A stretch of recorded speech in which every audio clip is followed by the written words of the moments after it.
If it doesn't thread in easy, stop. Because you're cross-threading it and you do not want to be chasing threads on your spark plug hole, okay? I kind of buggered up one of the first 2 threads, I think.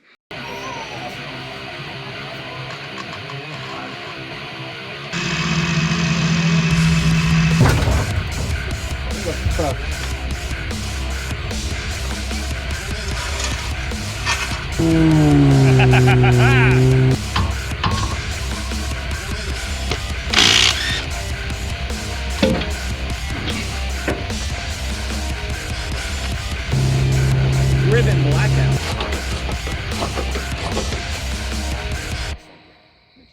Hey guys, welcome back to Shade Tree Hot Rods, where today we're back with our 1994 F-150 known as Paw Paw. We are going to be doing some more maintenance goodies, trying to get this truck running good. Today's focus is fuel economy, miles per gallon. Now, so what we're going to be doing is we're going to be replacing our O2 sensor.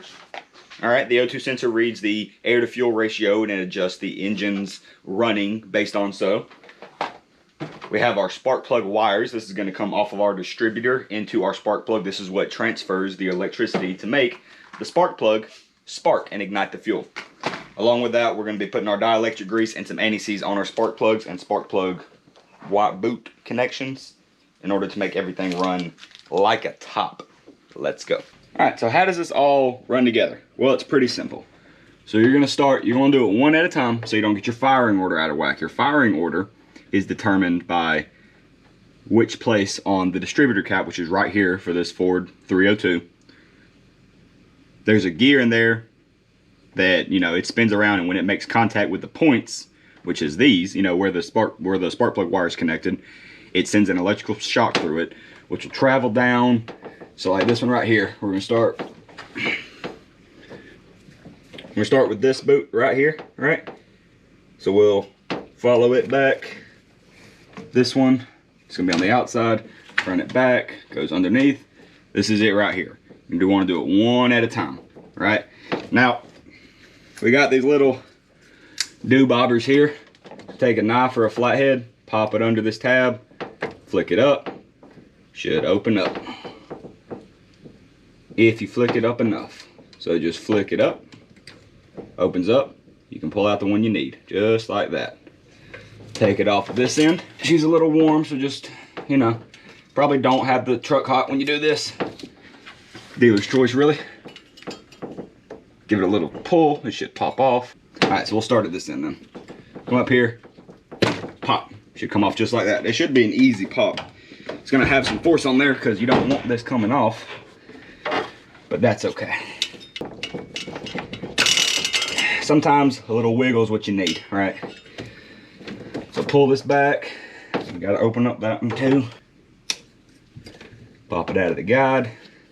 Come over here and pull her out. And that is one spark plug wire. Now here is one of the fun parts. Whenever you buy a kit, or a wire set or whatever, they're just gonna come in one big bundle, right? So for this, it's 8 cylinders, but you also have to have your main connection for your distributor, right? So we'll set this aside. We know we don't need this right now. We will eventually install it. But what you gotta do, line them up, just like how they are. You see how this one's too long? This one ain't it, so we'll set her to the side. And keep doing that until you find the one that's the exact size. That one's pretty good. That one's a little bit short, you see? We got it lined up end to end, a little bit short. So I think this is gonna be our maker. All right, so spark plug number uno, we're gonna be right down here. I've actually already got the socket slipped on there, and do our best to get our ratchet in. Get it in there, and break it loose. This should come out pretty easy. There are some cases where they are a little fickle. If it's an old engine that's nice and rusty, it may give you some problems. I know the Ford 5.4 Tritons are notoriously bad for breaking spark plugs on certain locations. I'm just gonna spin her on out. And there she is. Spark plug. You can do this job with just a regular socket, you know. But this is a spark plug socket. A spark plug socket, you see how this ain't gonna come out. It's not because it's stuck in there. They actually have a little rubber bushing deep in here, about right here. And it makes it to where the tip of the spark plug here will go in, which this one actually has a rubber outing right here as well, which is nice. Wait a second. No, that's the rubber outing for my spark plug socket. This is the rubber bit. It's supposed to be down in here. It got shoved out, so we're gonna put that back. That may be something we run into. Anyways, it goes in there and it goes, it slips in there. The rubber holds onto it, doesn't come out. Unless it comes out with the actual socket, which is new. That's a new thing for me. Let's compare our old spark plug to our new one, right? So first things first, are they about the same size? I'm gonna have to go with yes. They look very, very similar. Now you see, okay, don't do that. You don't wanna break the ceramic or mess up the electrode. So you see how this one's all pretty, it's got some oil on it. We knew we had some oiling issues and it's just generally dirty, and that one's pretty rusty. You know, it's not great. You know, not great for what we're trying to do. However, this one brand new. It do look great, right? The next thing we have to do is we need to set our gap. Let's do a quick little search on that. So, seems from the internet, I've seen this a couple of times. 0.044 to 0.046 is your correct gap. Now that is in inches. This is a spark plug gap checker. You can see it's got 0.02 all the way to 0.1, which is the largest, right? So what you're gonna do is you're gonna take your electrode in this strap right here. You're gonna slip it on there and you're just gonna slide it around until it stops. See how it stopped moving? And then we're gonna look and we're gonna say, okay, that's right at 0.4. And we said 0.44 to 0.46. So we're gonna give it just a little bit of bend to where it can go further, right? Move our electrode up. And now we're looking at 0.44. It's right below that middle dash, which would be 0.45. So that one is good. It never hurts to be a little cautious, okay? I don't normally do this, but given what this truck is and the shape that it's in, I'm going to do this. This is anti-seize. Anti-seize is a gel slash whatever you want to call it, pain in the derriere, that does exactly what the name implies. It is very precisely named. It makes things not seize up. It's basically like WD-40 that you install with the vehicle or with the part, and it always works. The only problem is it tends to get everywhere. So we're going to take a little bit of this gray goo, right? We're going to just slap it on the threads like that. That is a lot, but we're going to roll with it. Now we're going to take and reinstall this. So just like how it went in, come up, find our hole. If it doesn't thread in easy, stop. Because you're cross-threading it and you do not want to be chasing threads on your spark plug hole, okay? So we're going to get it to where it's tight, okay? We want it touching. That's first step to tightening these things down, is get it touching. Give it a little, see it's still pretty loose. Alright, so it's snug. Now what you're going to do, you don't want to over tighten it. You over tighten it, you shatter the ceramic, the whole thing's trash, and you probably got stuff in your engine now. So you're just going to give it a little quarter turn. Like that. They call it spark plug, boot protector, dielectric grease. It's all kind of the same. You know, I'm sure there's minor differences in this and bulb grease. But, really simple what we're going to do here. So this is the end that goes on your spark plug, right? This is the boot portion. Squeeze a little of this gel out. Put it right inside the boot. Kind of give it a little mashy mash, make sure it's on all the walls. Then you're just going to put it on. This gel, if I'm not mistaken, helps with corrosion and the such. And it just makes the life of your spark plug a little bit longer. And then you just push it, listen for the click. Very soft click, not a problem. Now we're going to do the same thing for this side of the boot. Give it a little bit of goodness. Give it a little squeeze. Go back down to where it was on your distributor and push it down until you feel it click. Nice and simple, just like that. Continue to do that for the other 7, or if you have 4-cylinder, the other 3. Do it for all your spark plugs. You don't, unless you have to, you don't want to just do one at a time. I don't think it causes any major differences. It's just try to keep all your stuff uniform, especially major operating components like your spark plugs. So I guess I can give you guys a bit better of an explanation on how this all works, right? So lay it out simply. This end is going to connect onto your distributor. The distributor is what sends the sparks, right? Travels down the length of this wire. Comes out through here. There's another contact point in here. Your spark plug goes in here. Snaps in. This is that snap I was talking about. Ready? Like that. There's a little connector up top that wraps around the ball end of your spark plug. This goes down. This is threaded into the head of the cylinder, right? These three, threads in right here. A little spark goes on right here, okay? Now, if your gap is too big, like this one was set at, well, I'll tell you if I can find my tools. We put in 044 to 046. This one is set to 039, right? So it's a little tighter. If you're running a higher compression or a turbo or supercharger, some kind of, increasing the atmospheric pressure inside of your combustion chamber.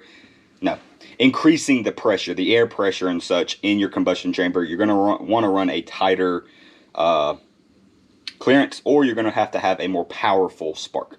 That's how all that works. So we're going to replace the other 7 that we have. If by chance you did pull all of your spark plug wires off, or you have an engine that doesn't have anything yet, here's the firing order. This is a 94 5.0, okay, 302, whatever you want to call it. It's your firing order: 137, 26, 548. So 1, 3, 1, 3, 7, 5, 4 in the back, 2, 8 in the back. It's that simple. So if you pull everything off, you can always look it up to get your proper firing order, put it all back together. It's just easier. It's a little more time consuming, but it's easier if you do it this way. There you go. Well, I thought this thing was misfiring a little bit, and I was kind of right. This boot wasn't even connected, and you can see all the corrosion that's just built up inside. Let me get this off and show you, because this thing is pretty gnarly. You can see that there was a little bit of that dielectric grease put on, so this side is perfectly fine. This is the distributor side. This spark plug side, not so fine. I mean, that's horrible. So that's probably attributing to some of my poor fueling, and I really hope that spark plug, well, spark plug don't really matter because we're pulling it out, but that's pretty gnar, guys. You don't really want that, so let's get that fixed.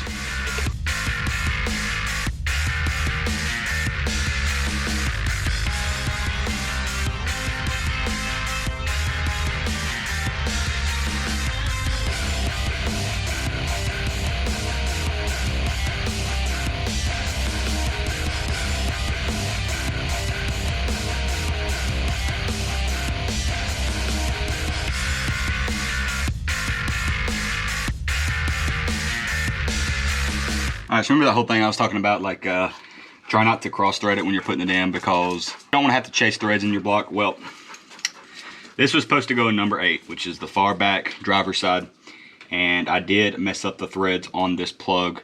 I tried it in another hole to make sure it was these threads. Didn't work, and then another spark plug went right in. So I'm really hoping I can get another one of these, put it in the hole proper this time, and all is well and good. But the next one, we have all the other 7 done, which is fine and dandy. This is the one that is for your distributor, right? So it sends power off this coil here. You just give these a little squeeze and a pull like that. That one comes off right there in the center. Nice and easy. And we're gonna do the same thing. We're gonna put some of our boot protector goodness in here. A little squeezy squeeze. I don't know if you can I don't think you can squeeze this one, but we're still gonna, this is the coil end. So that there's your ignition coil, okay? That's what sends spark to the distributor. Then the distributor decides where to allocate it. Modern cars have coil on plug designs, so you don't need this anymore, but this one does not. Well, some modern cars, I'm sure there's still some out there that have distributors. The next thing we're gonna do is our O2 sensor, which is under the truck. This here's your O2 sensor. This reads, you see it's at this little jointed pipe right here from the left bank and the right bank of the engine. And it's reading the exhaust gases that come out of your engine. And it's determining how well the engine's running. Now, I think that it's running rich right now because it does have pretty horrible fuel economy. These things are only supposed to get like 12 or so miles a gallon, but this thing's getting more like 6 to 7. Part of it may be due to that misfire that it was having, but I also think this is, this is part of it. So we're gonna unclip it right here, just like that. All right, 22 millimeter, get on here. I would recommend unplugging it before you start loosening it because you're gonna be spinning this and it's gonna be tightening up the wires, and I mean, you're not gonna be using it again, but you'd rather not break it if you don't have to. Always make sure of the direction of your turning. Breaker loose. See how it's spinning around like that? That'd just be binding up your wires and whatnot. It'd make your life not fun, just because it'd be hard to get out. But, yeah, she's looking a little dirty. A little not good. Xavier, with your hot breath, man, come on now. Shot dogs, man. What are you gonna do? So, we're gonna get our new one, and now we're just gonna twist her back on there. Same thing, don't plug it in yet.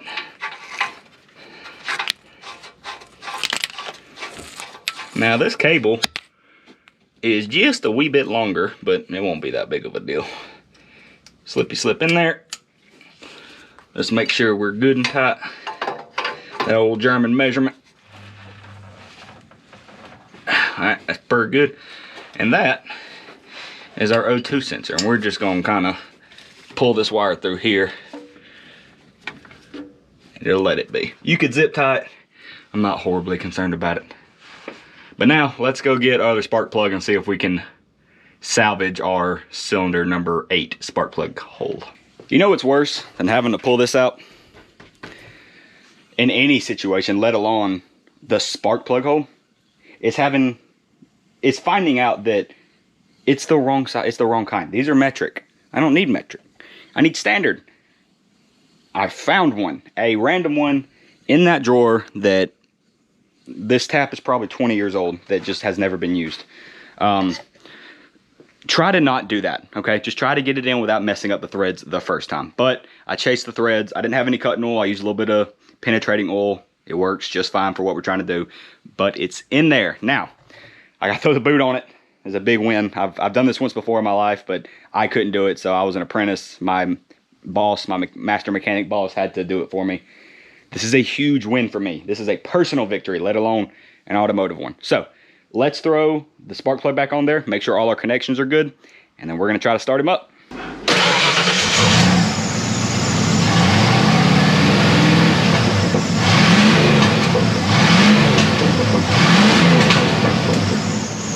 Well, it runs.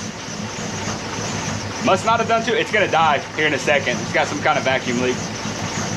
Oh, oh, yeah! Got it.